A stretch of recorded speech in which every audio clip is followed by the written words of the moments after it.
There's something about September that bids me to remember, to take a break from the daily grind, to see what beauty I may find.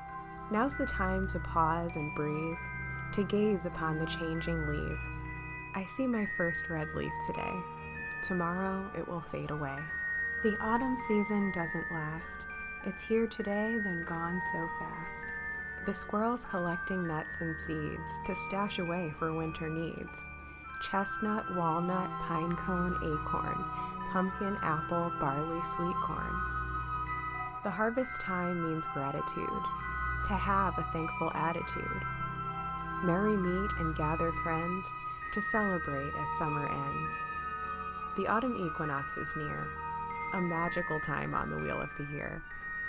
Waning day and waxing night, we bid farewell to the fading light.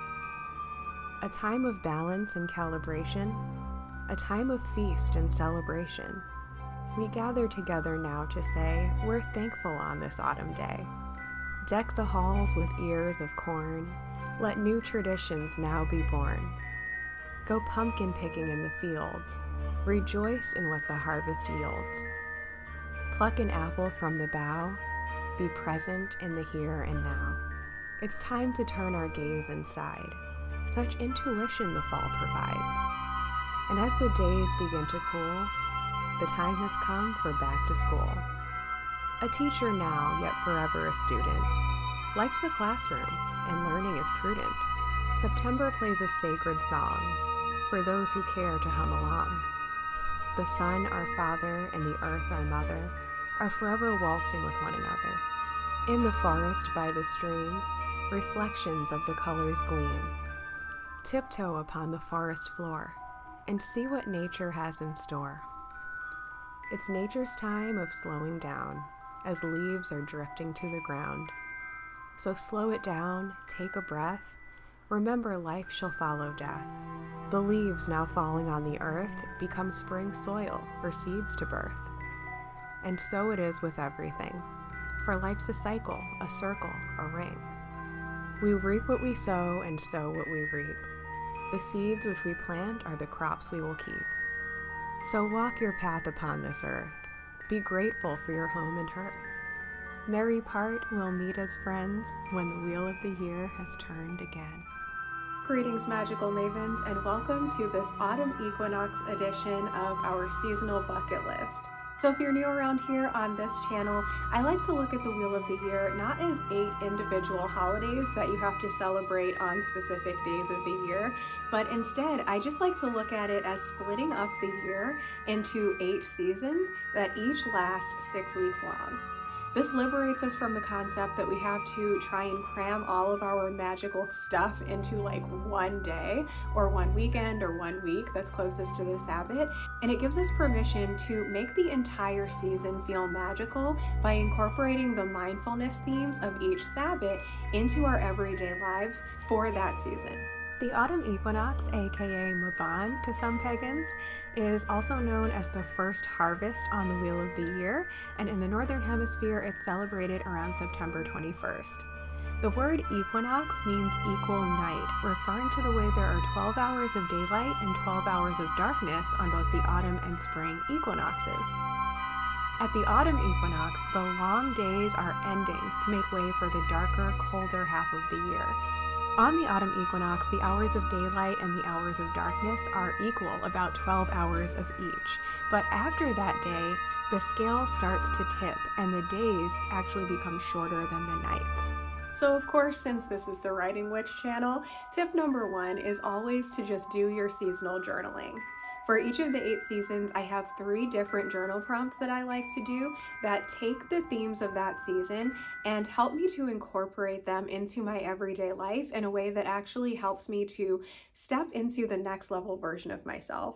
My 3 favorite themes to focus on for the autumn equinox season are balance, gratitude, and preparation. We'll be touching on these themes in this episode, but for a much deeper dive into how to embrace them to experience more peace and fulfillment this season, I invite you to stay tuned for the video that will pop up on your screen after this video.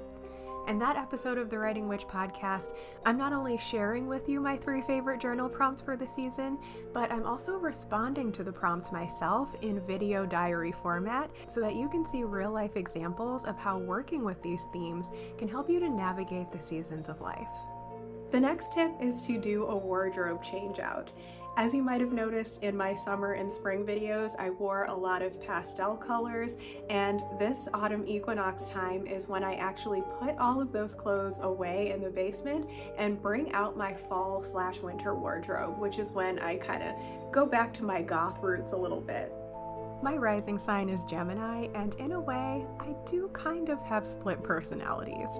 On the one hand, I'm playful and whimsical, and then on the other hand, I'm also dark and moody and mysterious.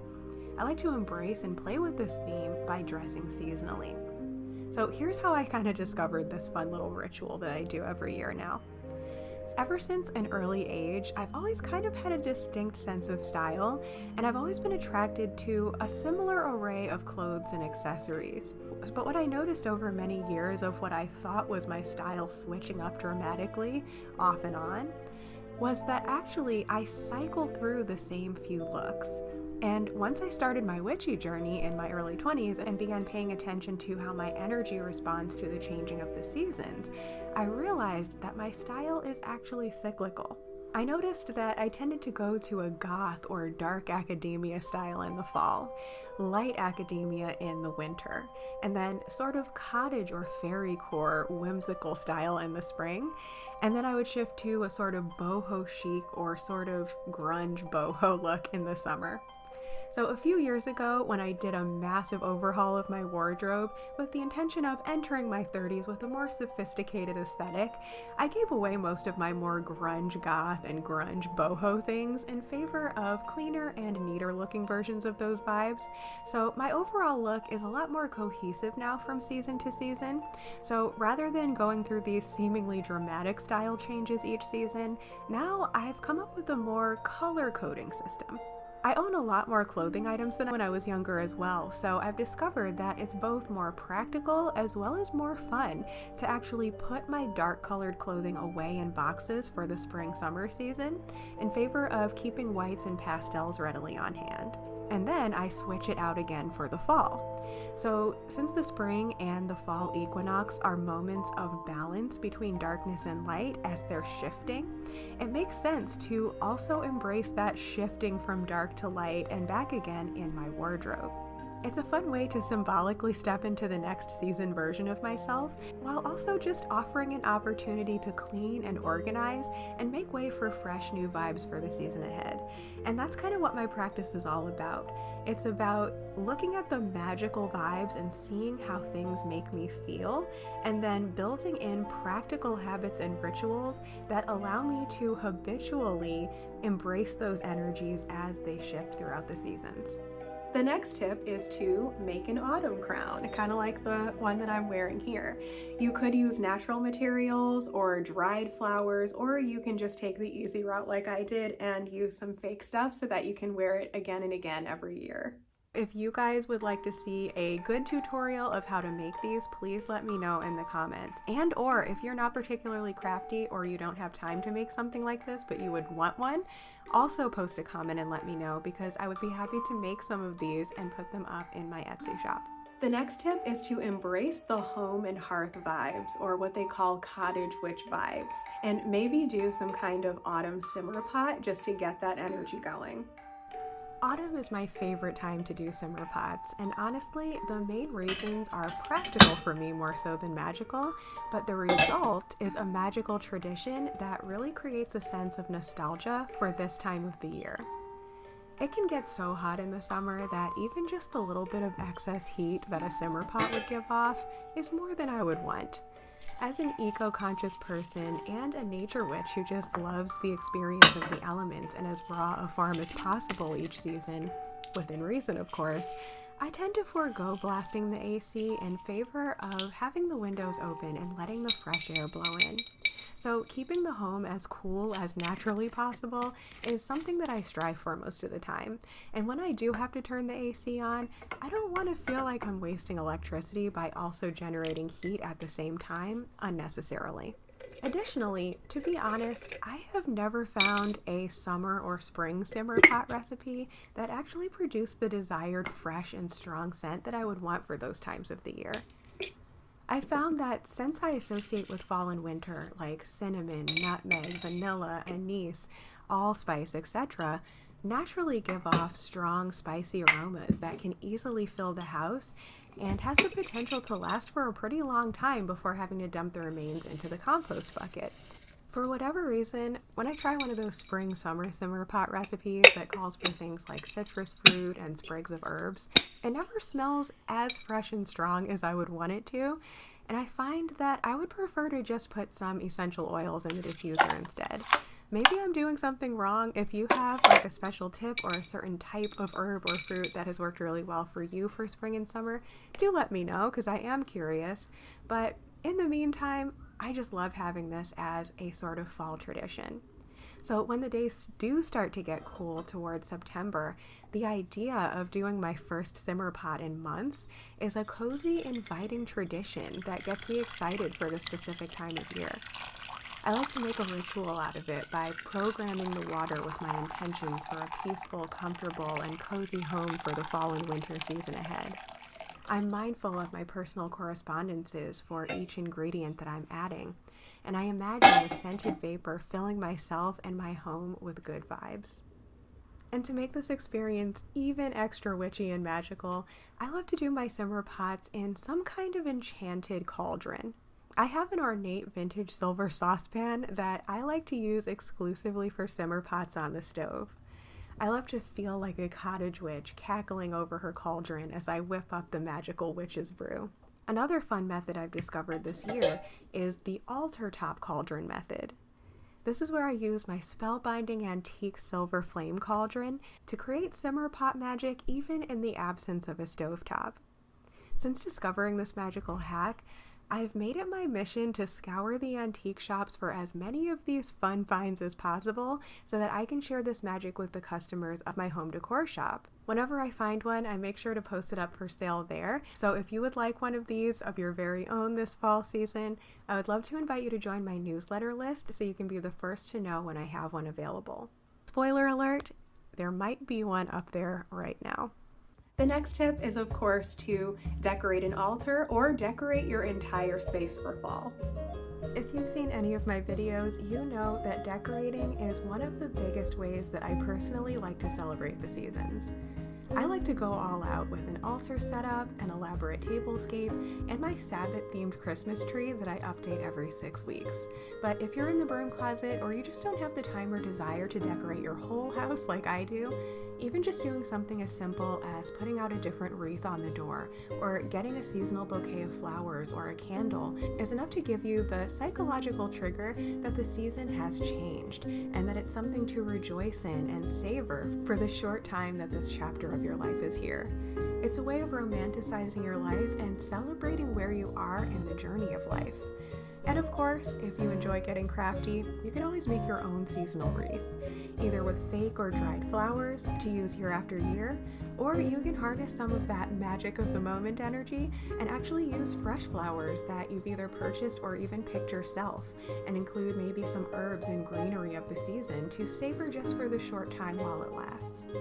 I happen to really love making wreaths of all kinds, and this year I finally started selling some of my witchy wreaths in my home decor shop.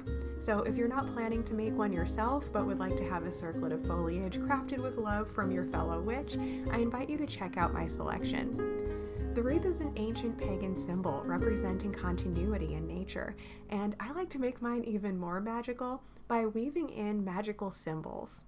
I like to enchant them with positive intentions for a blessed and abundant home, and to place them in the home as a protection charm or an intention charm. Each one is one of a kind and made with positive intention for your peace, fulfillment, and abundance. So if you haven't already, I invite you to either make your own or check out the link that's on the screen now, and it'll also be linked down below.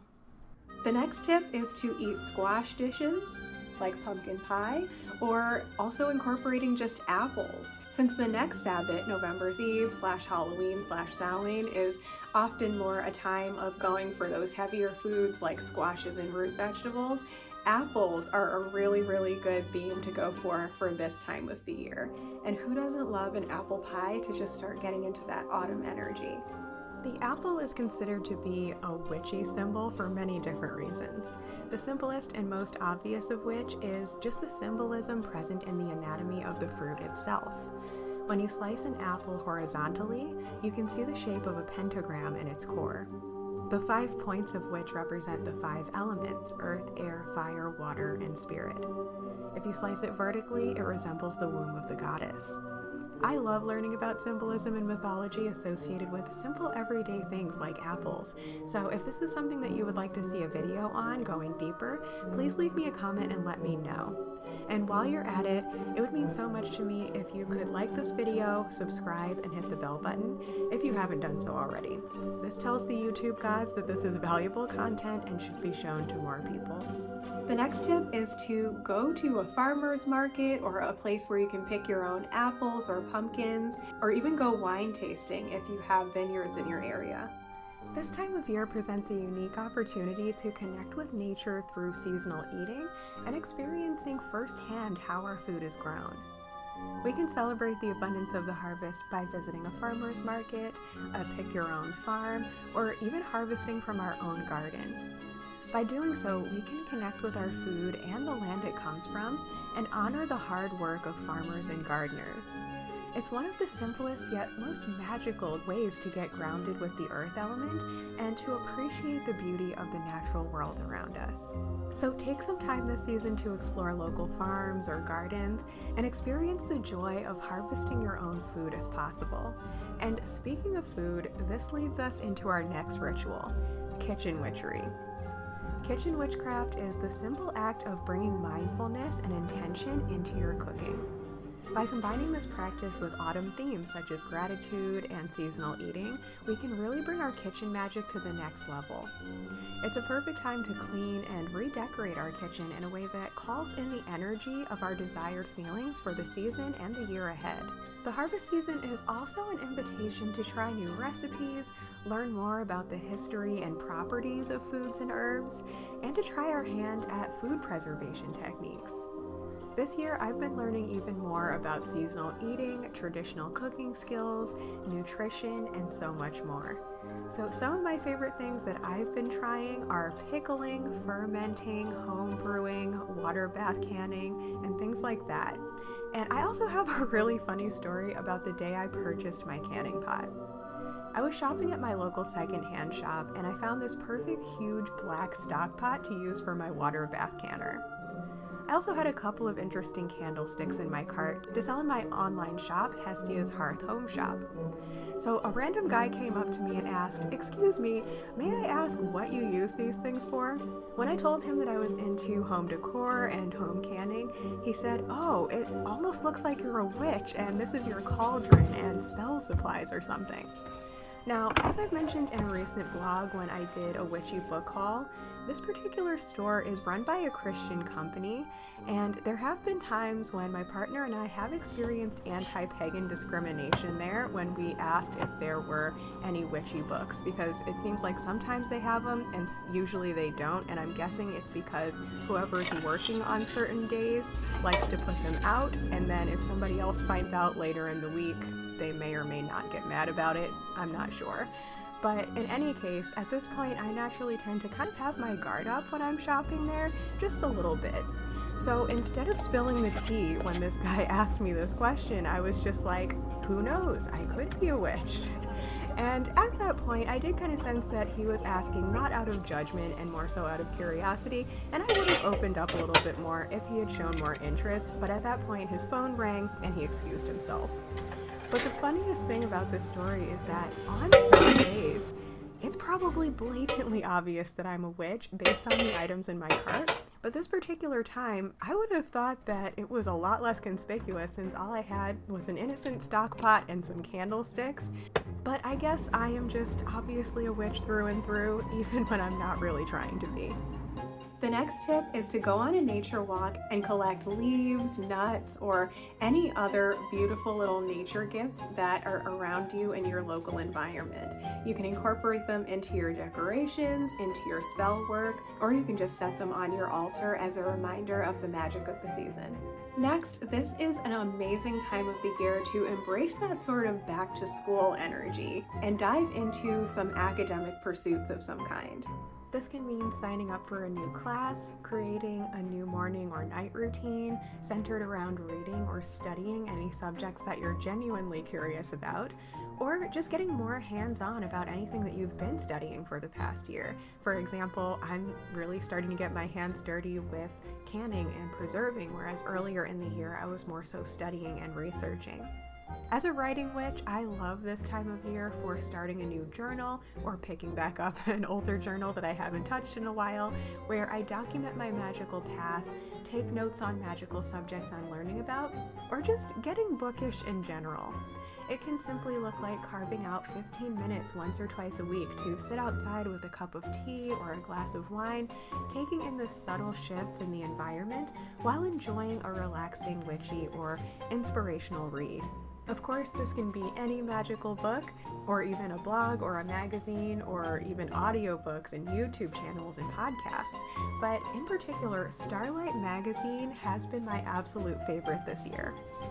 So if you haven't heard, Starlight is a seasonal publication put out by my friend and colleague Tenae Stewart, the Witch of Lupin Hollow, and I have been a regular contributor to this magazine since winter 2021. I just find it so relaxing to sit outside in the garden with some relaxing music, reading about how other witches relate to the seasons, astrology, divination, spell work, gods and goddesses, meditation, self-care.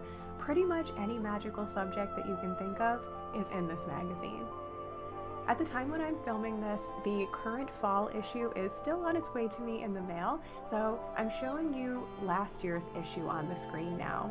The fall issues always bring in the magical autumn vibes for both the Autumn Equinox and Samhain/Halloween later in the season. It's perfect for sitting outside or indoors by the fire, depending on what kind of fall day it is, just enjoying a cup of tea or a glass of wine and learning about witchy subjects or revisiting witchy subjects from a perspective that maybe you haven't heard before. For this upcoming issue, I wrote an article about shadow work, all about accepting and integrating our inner darkness and transmuting our perceived weaknesses or flaws into our own special superpowers. I even submitted some hand-drawn artwork for this one, and I am so excited to see how it turned out. So if you'd like to get in on my new favorite, easy and relaxing seasonal tradition for this sort of back-to-school, bookish fall energy, then I would love to invite you to order your copy of Starlight Magazine in either a physical copy delivered to your door, or you can get instant access to a PDF file version. I will say that print copies do tend to run out, so the Lupin Hollow team recommends ordering ASAP to make sure that you get to hold the pages in your hands, if, like me, you're that type of bibliophile who just loves to turn real pages. And if you purchase through my affiliate link on this YouTube video, a percentage of your order will go directly to me and directly supports me to continue creating magical content for you. So thank you so much for your support. One of the things I personally love about Starlight Magazine and just the content by the Witch of Lupin Hollow in general is the way that it teaches astrology in an easy, realistic, and approachable way. Astrology is one of those subjects that I always like to get a little bit bookish and nerdy about this time of year. I consider myself kind of an intermediate astrologer at this point, and honestly, a lot of the actual hands-on experience I have with reading astrology is by working with the Witch of Lupin Hollow. Her content shows us how to approach astrology by linking it to our understanding of other witchy modalities such as moon phases, herbology, self-care, and the seasons of the witch. These systems actually all fit perfectly together in a totally mind-blowing way. We did a podcast episode about this on my channel a couple of years ago, and I'll link that here on the screen or down below. But what we learn is that if you know one of the witchy modalities, you actually kind of know the rest of them. You can start to understand more about whichever one you don't think you understand as well, simply by looking at it from the perspective of whichever one you already have a really good understanding of. So if you're interested in understanding astrology or the Wheel of the Year or just witchy self-care in general, I would also love to invite you to a really exciting event that we have coming up really soon, the Witch of Lupin Hollow's Empowered Modern Witches Summit. It takes place every year on the week of the Autumn Equinox, and I always look forward to this time of year when myself and other magical mavens get to come together and share all of our best tips about how to work with any of the witchy spiritual modalities from a self-care perspective. We offer a diverse array of workshops, and it's totally free to attend, so I invite you to come and join us for that. The link will be here on the screen as well as down below. Like I said, it's happening on the week of the Autumn Equinox, starting on the 18th of September, so you do not want to miss this. And of course, the autumn equinox season is an amazing time of the year to update your gratitude rituals. Gratitude is one of the most powerful themes of this checkpoint on the Wheel of the Year that we call Maban, or the second harvest. The autumn equinox is even known to some as the witch's Thanksgiving, and it's a powerful time to embrace the energy of gratitude, to become more fulfilled in your life, as well as become more energetically attractive to your desires for manifestation. But I'm not going to go super deep into gratitude in this video because just last week I put out a very in-depth episode of the Writing Witch podcast all about gratitude magic for witches, and I'll link that on the screen right here as well as down below. So for a deeper dive into my 3 favorite themes to embody this time of year, I invite you to check out this video right here that I made last year, where I'm sharing with you not only my favorite journal prompts that you can do, but also some practical tips on how you can incorporate these themes into your life. And I'm actually answering the journal prompts in the video. So you can actually get a clear depiction of what it looks like to actually take these themes and work with them in your real life to step into your next level self and manifest your ideal lifestyle. So I'll see you there.